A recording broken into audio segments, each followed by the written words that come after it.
Well, it's the weekend. We're going to make things a lot funner for everyone. So, we're going to be reviewing New Japan Pro Wrestling with the quarterfinals of the New Japan Cup. So, we have two matches involving that. Match number one will be David Finlay versus Shota Umino. Who will walk out? Well, we will find out. But we also got, of course, is Tama Tonga taking on Hirooki Goto. That's going to be also another good match. I'm excited to see which one of these two matches will lead to them to go to the semifinals. Now, we do have, of course, it's been a while since I actually reviewed Tokyo Pro Wrestling. We have one of their biggest pay-per-views, Grand Princess 23, that took place recently. All three titles are on the line. The International Championship is the International Princess title is defended.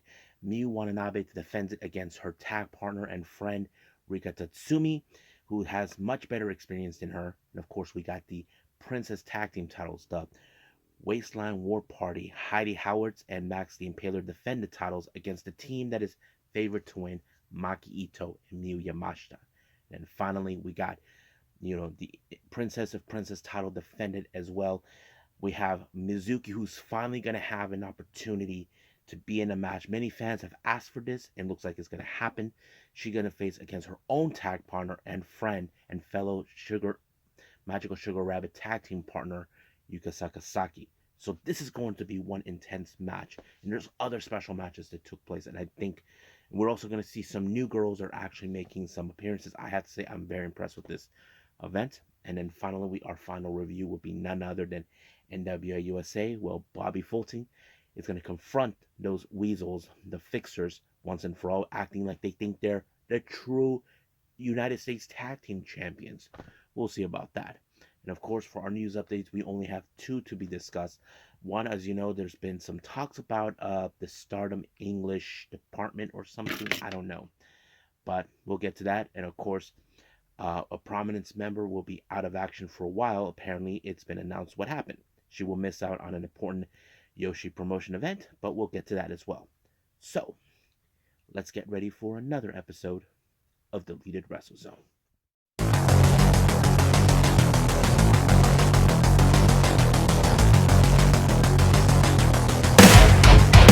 Are you ready? Get up, get up! Get up, get up! Get up, get up! Get up, get up! Get up, get up! Get up, get up!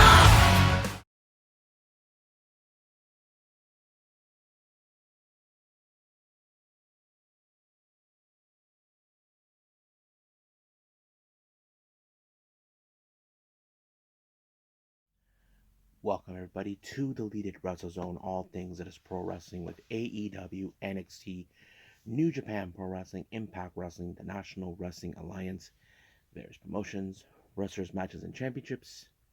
I am your host, J-Rod here. So, let's begin with New Japan Pro Wrestling. As we know, we are in the quarterfinals of the New Japan Cup. We have two matches involving that. But first things first, let's start with the other matches. We have the Young Lions, Oscar Lobe, along with Ryohei Oiwa, taking on TMDK, Kosei Fujita, and Zack Sabre Jr. Now, you know the Young Lions would definitely want to get their hands on Kosei Fujita because he's not doing his chores ever since he joined TMDK. He is one of the only Young Lions who's inside of a faction. That kind of leads to a little, not jealousy, but more like, what the hell, man? That sort of thing.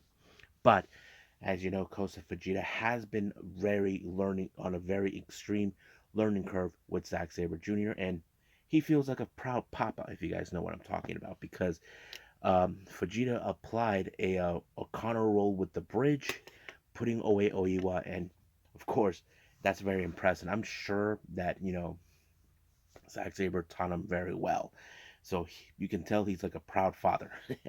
So that's what Kevin Kelly mentioned. Now, our next match, we have the United Empire, Kyle Fletcher and Aaron Hanare taking on Toma Akihama and Yoshitatsu. Now, you know for well, Kyle Fletcher has one thing in his sights, which is Yoshihashi for the tag team titles. That's what he has in mind. But however, the match ended with, of course, Aaron Hanari with the Streets of Rage picking up a win. So basically, that gives them a win. Now, our next match, we have, of course, the Bullet Club consistent of El Fantasmo, Chase Owens, and Kenta taking on Strong Style, El Desperado, Minoru Suzuki, and Ranura. But however, this match went chaotic.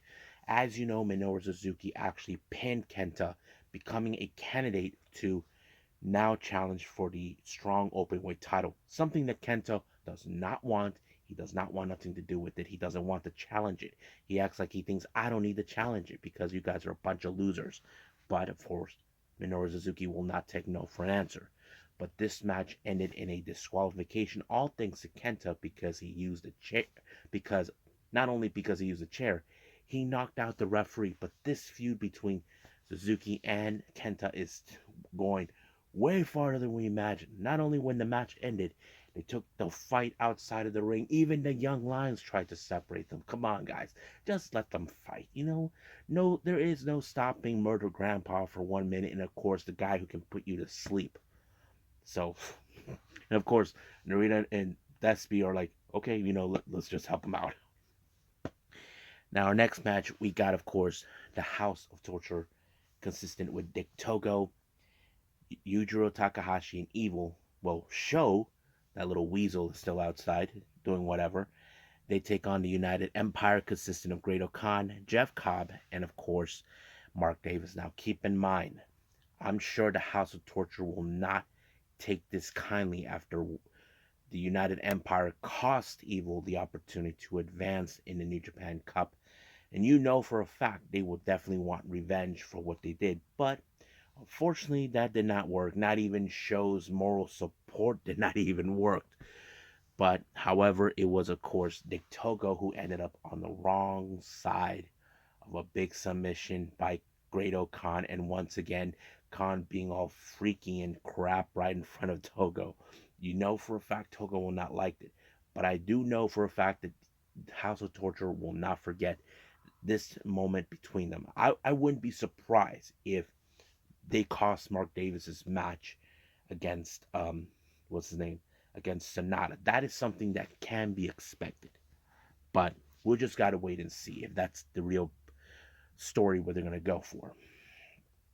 Now, our next match, we got Chaos members Toru Yano, Tomohiro Ishii, Yo, and Leo Rush taking on the members of LIJ. Now, keep in mind, we saw what happened the day before. Sonata won his match against Naito, but however, things became a little twisted when we saw Sonata hugged Taichi, and now he announced that he quits LIJ to join these guys. Just four guys, now becoming just five guys. However, this was supposed to have a match against Sonata be in the match we're here, but since that happened, the card had to be changed. So it's very unfortunate, but however, much of the story in this particular match does revolve against Leo Rush and uh what is it? Yeah, Leo Rush and Hiromu Takahashi, since they will be facing each other on the 21st for the IWGP Junior Heavyweight title. As you know, we're getting closer and closer to the Best of the Super Juniors. I know both of these men will stop at nothing to ensure they get to that to remain as champion. But we will find out and see. But however, this particular match, it was of course Ishii who pulled up a vertical brainbuster on Bushi to pick up the win. But you know for a fact two things about LIJ is going on. One, they're still in disbelief what just transpired with Sonata quitting on them, who was kind of a core member of the group, and of course Hiromu, who's not taking this recent losses likely by Leo Rush with his team. So that kind of sets it in. But does Hiromu considers Leo Rush as a threat to the title? Most likely, but we will see when that title match takes place. Now, our next match, we have match number 1 of the New Japan Cup quarterfinals. We have Shota Umino taking on David Finlay. Now, keep in mind, Finlay, who has reemerged as now the leader of Bullet Club, and he's saying that, that he's going to aim for it, that this ring is his No one's allowed to be in this ring as long as he says so. So he is now displaying that this is his cup. He's going to walk out and he's going to be the one on top. But Shota Umino, as you know, has been one of the most incredible rising stars ever since he came back from his excursion in the UK. He has been phenomenal since then. Reborn not only as reborn as the roughneck, but also remaining as the shooter has always been in. I have to say this was a very impressive match, but however, this Cinderella story for Shota Umino has come to an end when, of course, Finlay applied the Trash Panda. But however, David Finlay, as you know, hasn't forgotten his loss to Will Ospreay, but he wouldn't mind facing Mark Davis to send a message to Will. But we'll see what happens then if they come across each other. Now, our next match, we got Hirooki Goto taking on Tama Tonga. I have to say, this was a really good match, too. I was like impressive. Now, keep in mind, Goto will stay alert on one particular thing, which is the gun stun. That is one of the most particular moves that uh, most surprising move that Katama can pull. It's deadly and he can put away his opponent. However, he did when he calculated just right. So he advanced to the semifinals and he faces, I believe, David Finlay. I believe, yeah, David Finlay. So we'll see what happens since then. So I'm very happy with all these matches. So we have four wrestlers now in the semifinals. We have David Finlay, Tama Tonga, Sonata, and now Mark Davis. So this is going to be interesting. Now, I feel like right now there is the possibility, there's those who are saying who could possibly win. To me, I would like to see Sonata win because he has never won the IWGP heavyweight title or the world title. So that is something I can definitely see. But we will wait and see until that day. There is going to be another New Japan show, and it's going to be in Gunma. We'll get to that at some other point. But right now, let's just end it right here and move on with Tokyo Show Pro Wrestling with Grand Princess.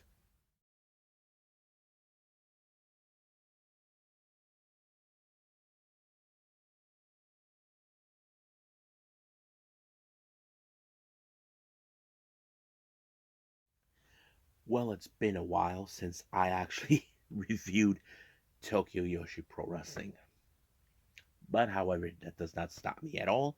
I'm glad that I got to see the Grand Princess 23. I have to say, this is one of my favorite events from them, and I think I was impressed by everything. It opened up with the Up girls, as you know. This is the first time we see all four of them, with the new girl Shino Suzuki, who, as you know, won the audition, performed maybe one or two performances with the Up girls. Her color hasn't been revealed yet, but as later it was determined it was going to be green. And I have to say she did a pretty good job, not gonna lie. But however, I think the biggest expectations we're all gonna be asking is, can this girl wrestle, as good as she's been trained? Well, we'll find out because that is something. She is gonna be in a match. We'll get to that. Now, our opening match, we have, of course, a showdown between two friends and tag partners of the Daisy Monkey. We're talking about Arisu Endo and Suzumi. I watched these girls. They have grown up so much together.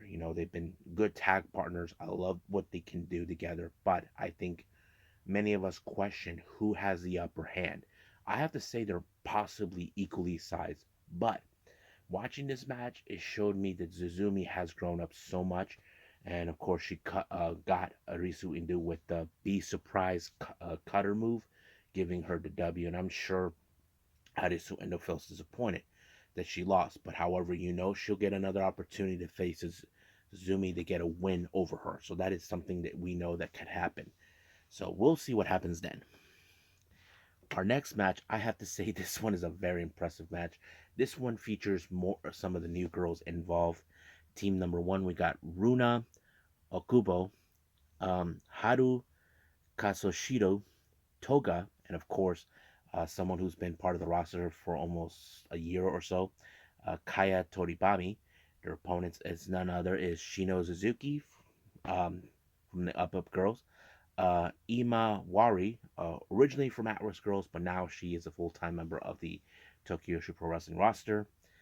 She joined the group like the promotion of last year, but now she's here. And of course, we have Wakana Oriha, who is one of the new girls too, and of course, Mahiru Kiru.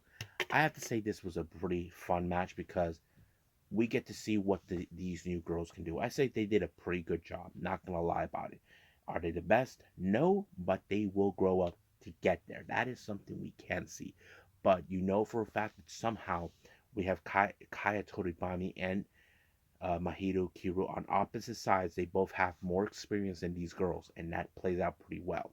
But how was this going to go? Well, apparently Mahito Kiru applied a spine buster onto Toga, giving her and her team a win. And I think for Shino, who is of course the newest girl and a member of the Up Girls, this is a good win for her. But we will see her down the line. Hopefully, we see her more in singles competition. The same thing with the others. But we'll see what happens then.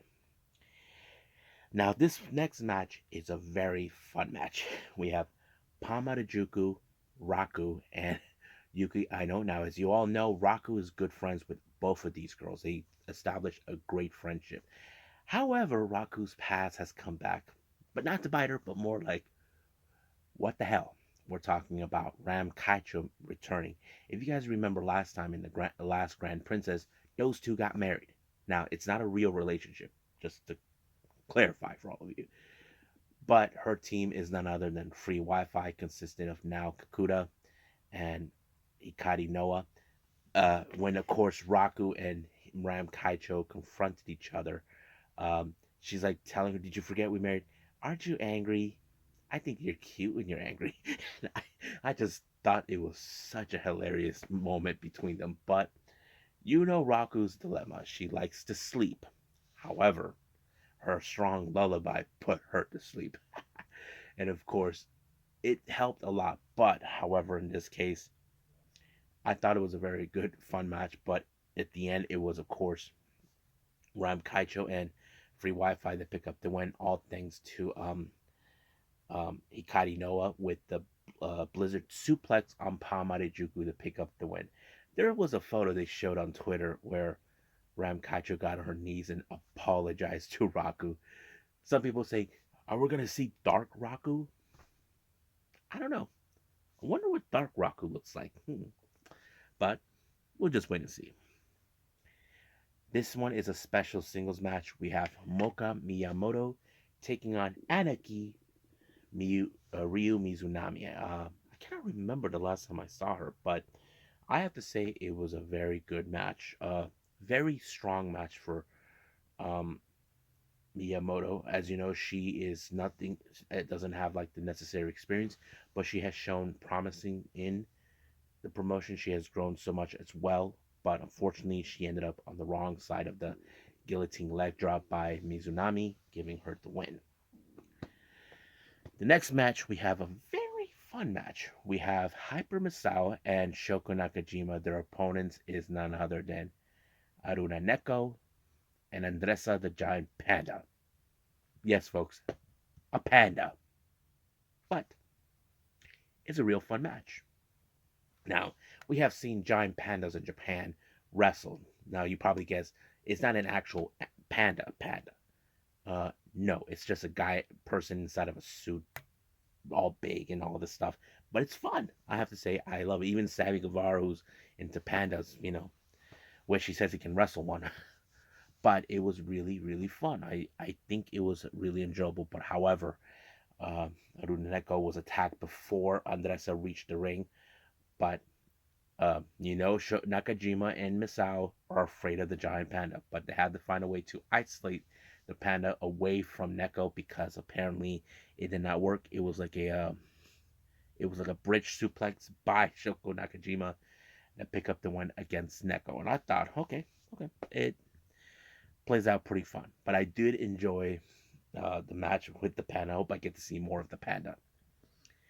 Next up, we got Billy Starks returning. She teams up with Yuki Kamifuku. They take on the returning Neo Bishikin-gun. We haven't seen them since almost a year in the last Grand Princess. I can remember. Uh, once again, May Saint Michelle with her usual tricks with the tray.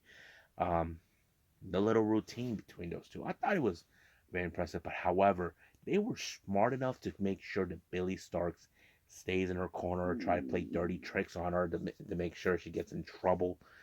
I mean, that's what Neo Bushikin has been known for. But however, it did not work. But there was a moment that um, Billy Starks did like a swanton. I'm not sure if she hit her head hard. That's the thing that kind of concerns me. But I do hope she is okay. I hope nothing goes wrong. But I hope she does get like checked out just in case if anything does go happen. Many people talked about that on Twitter, but let's just pray. But in the end, it was of course a what was it? Um, a pinfall by May Saint Michelle onto Yuki Kamifuku to pick up the win. But you can tell that this thing between Yuki and Sakisama is not going to end very well, but they will come across each other at another time. Now, our next, they have two interesting announcements for this year. As you know, the Summer Sun Princess returns. It will take place on the 8th of July, so get your calendars marked for that. And of course, the Wrestle Princess 4 will take place in October 9th, so mark that too. So I'm excited for both shows. Now, we get our special singles match. For our next match, we have Yuki Arai taking on the legend Aja Kong. Now, you probably can think, in your honest opinion, oh, Aja Kong is gonna murder Yuki Arai. But I have to say, Yuki Arai really impressed me. Like, she showed no fear. She showed determination to try to pick up a win against um, Aja Kong. But in the end, it was just too much for Yuki Arai to pick up a win. So she ended up being in a brainbuster by Aja Kong to give herself a good win. I have to say, I give Yuki Arai a lot of credit. I mean, she showed really a great performance against someone with Aja Kong, but I just have to say, damn. Now, as we know, we have three championship matches taking place. Our first one is the International Princess title. This is between Rika Tatsumi versus her tag partner and friend slash protege, Miyu Watanabe. Now, you guys know this. These two have been friends since they first arrived. Miyu Watanabe was tag team champion with Rika Tatsumi, and they were the longest reigning champions for a long time until they lost the belts. I don't remember too. I think it was the Bakurasu sisters. I'm not 100% sure if that was them, but this is interesting. Now we know that Miyu Watanabe in the past has challenged Rika Tatsumi when she was the Princess of Princess Championship, and I thought this was a very interesting matchup because Miyu Watanabe has never beaten Rika Tatsumi, so the obvious thing is, could that change? I have to say this match was a very interesting. It was a masterpiece. It showed determination. Like, Rika Tatsumi really wants to be a champion again. Miyu Watanabe not only wants to retain the title, but beat her friend and mentor. That's always been the case. But in the end, um, Rika's determination did not stop her until she put her in a Dragon Sleeper, becoming uh, the International Princess Championship. But before I end this video, I want to talk something very interesting for all of you because I hope you guys have been paying attention very clearly. So, let's see. Oh, yeah. Anyway, moving on to our next match, we got the Princess Tag titles. We have, of course, Maki Ito and Miyu Yamashita teaming up, who won the Max Heart tournament. They take on Wasteland War Party, Max the Impaler, Heidi Howards. This was a very awesome match. I think it was one of my favorite ones that I've ever seen with those two, with both Maki and Miyu Yamashita. Many fans have always often, when we're going to see these two win tag team titles. They've always been, if you guys remember the history between these two, they started out as rivals and enemies, and then all of a sudden becoming a very strong, capable tag team, but they never win the titles ever. But since winning the Max Heart, that could change everything. And I thought it was a very impressive, but I did like what they were doing. But it took a flying headbutt by Maki Ito to put away Heidi Howards, but they were lucky to separate Max the Impaler, and it was Maki who picked up the win when she pinned Heidi. 1, 2, 3, brand new international, no, brand new Princess Tag Team Champions. I cannot believe that happen, and it was very awesome. I love this match. Now our next one, this was one of the most emotional matches I've ever watched. Two members of the tag team Magical Sugar Rabbits, Mizuki versus Yuka Sakazaki. Was one of those matches where deep down Yuka does not want to do this. She does not want to face her friend, but Mizuki's like, I'm not afraid to fight you. But Yuka was really afraid. But I have to say, this was also another masterpiece, in my opinion, from watching this. You probably would have thought the Candy World was going to be the one thing that's going to put away Yuka, but no. They did everything. But you can tell Mizuki is determined to win this title. This is one of those titles that you know for a fact that she hasn't won. But in the end, it was, of course, Mizuki with a somewhat of a suplex onto Yuka to pick up the win and finally become the Princess of Princess title. But here's the interesting part about this event: all three titles have been exchanged, brand new champions. Now, watching Tokyo Pro Wrestling, I cannot recall if there has been any titles that have been exchanged at one night. I know we have seen maybe one or two in certain occasions, but this one was definitely the cake, and it was a real interesting one. But that's it. But however, a very pressing matter we need to discuss. After the events of of the Grand Princess, it was announced that Rika Tatsumi is the first ever uh, Triple Crown champion. Now, those who don't know, Tokyo Pro Wrestling only has three titles: the International Princess title, the Princess Tag Team titles, and the Princess of Princess title. Rika Tatsumi has won all three titles. Now, because she won the International Princess title, that means she's a Triple Crown champion. Now, she has been Princess Tag Team champions with Miyu Watanabe.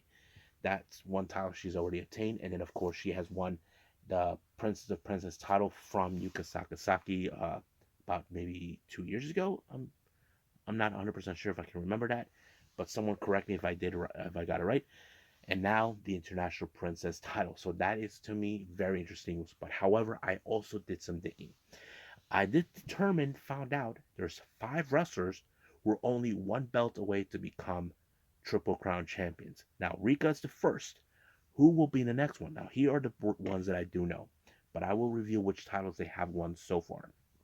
First, our now former International Princess champion Miyu Watanabe. Now Miyu Watanabe has been the International Princess champion, but she also had the tag team titles with Rika Tatsumi. So she's only one belt away to become a Triple Crown champion, and you all know what belt I'm referring to. We're talking about the Princess of Princess title. That is one that she needs. We got Mizuki. Now Mizuki has been the Princess Tag Team champions on multiple occasions with Yuka Sakazaki, but now she is the Princess of Princess champion. She's only one belt away, and that belt she needs is the International Princess title.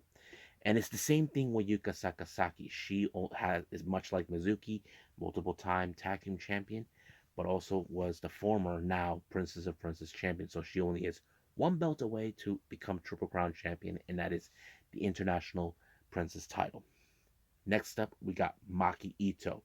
She has been International Princess champion twice, and now she is the Princess Tag Team champion. So she's only one belt away, and that belt is the Princess of Princess title. And I'm sure many of you are going to probably say, when she's going to have that title? Well, we just got to wait and see. And then finally, we have Miyu Yamashita. As you know, she's been a 3-time Princess of Princess champion, and now she is the Princess Tag Team champion with Maki Ito.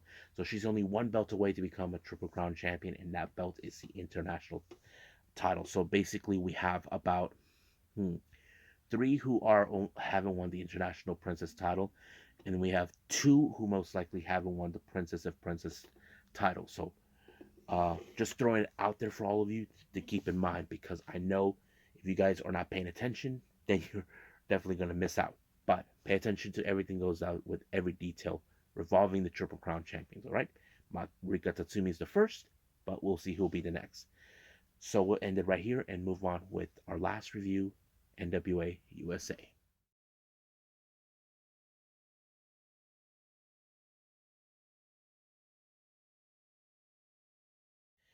Okay, our last review, NWA USA. So let's get started.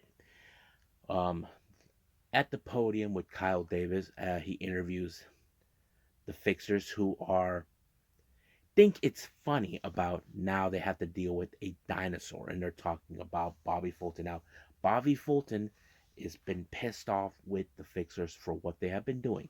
They stole the old tag team titles of the United States and tag team titles, claiming there still are. They didn't even give a damn about the old one, the new ones.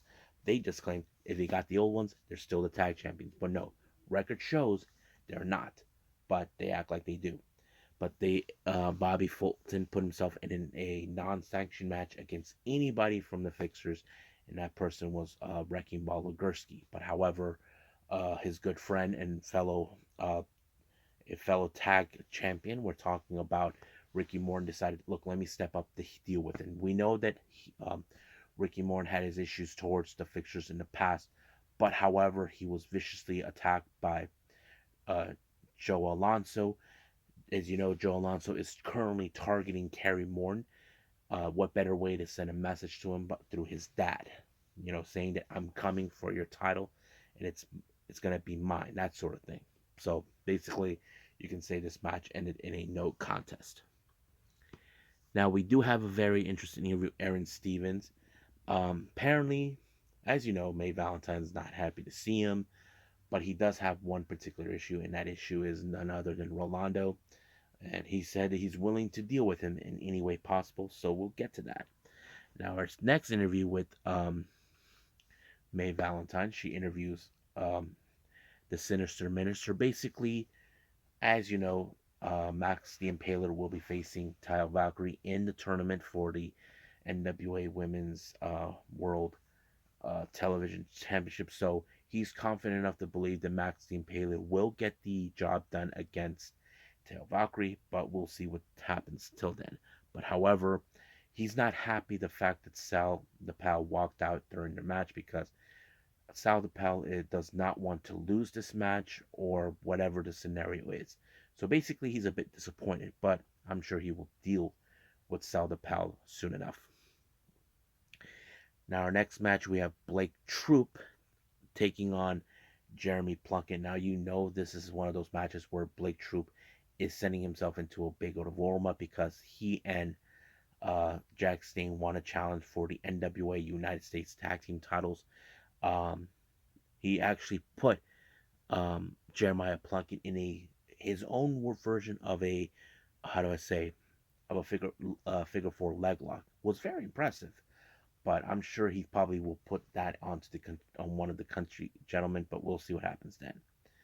Now, our main event, we have CJ taking on Natalia Markova. Now, keep in mind, Mark Magic Jack Dumas has his issues towards Mercurio, but this time Natalia will get her revenge on CJ, and it just went out quickly when, of course, she used a spinning heel kick on her face, allowing herself to pick up the win. So I don't know how Dumas will take this kindly, but we'll see what happens then. So I think that's pretty much it with NWA USA. So let's move on with some news updates.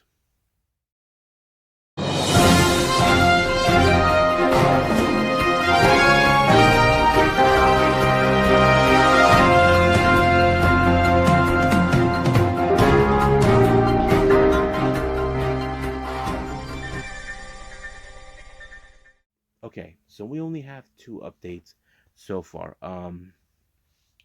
If you guys have Stardom World, and you might have noticed something was very odd. It was mentioned on Twitter. If you guys know this guy named Sunny, he's the guy who runs the English Twitter page. Apparently, he's the one who does a lot of the translation with Stardom. Apparently, they said they haven't uploaded some of the Stardom World matches.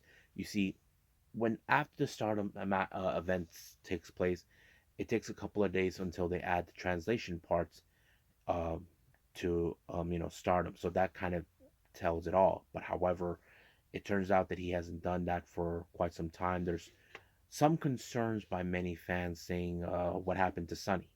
No one seems to know the answer to that. Some people think that maybe he got fired or he went on vacation. There is no reasons, but recently I have been watching. He's been keeping up with the Twitter page. I'm not sure if he's still doing that or someone else. That is something I don't know for sure. But if you're worried about that, don't be alarmed. Basically, I'm saying this right now so not to alarm anybody of what's going on. So that's pretty much it. Our last update here, it was revealed that Prominence member Suzu Suzuki has announced that she will miss out Pro Wrestling Wave due to an injury that she obtained. Now, my guess, recently she just had a Prominence match, and I don't know the results of that, but I'm going to presume that maybe that injury took place because of that Prominence event. But don't hold my breath on that, but we'll see what happens. I think that's pretty much it right now with everything else with our news updates. I think it's time for me to call it a day. Well, I hope everybody enjoys this episode. Coming up, we got more of the New Japan Cup. I'll be doing that soon enough. There are still some wrestling events I still haven't seen yet. I will get to those as soon as possible. I got maybe a few. Um, but yeah, just a friendly reminder, I'm working on a DWZ discussion regarding the Bullet Club on certain levels, like what, as you know, the recent events with El Fantasmo acting out, not knowing that he did not like how things have been going since JY left. But what is the purpose now? So, what is David Finley's plan with the Bullet Club? So, we'll get to that, but also talk about the history of Bullet Club that kind of relates what's going on now. So, I'm excited to do that for everyone if you're big fans of the Bullet Club. So, I think that's pretty much it we're going to be doing. So, I'll see you guys in the next DWZ time. Same DWZ channel. I must bid all of you adieu. So, goodbye. And have a nice day.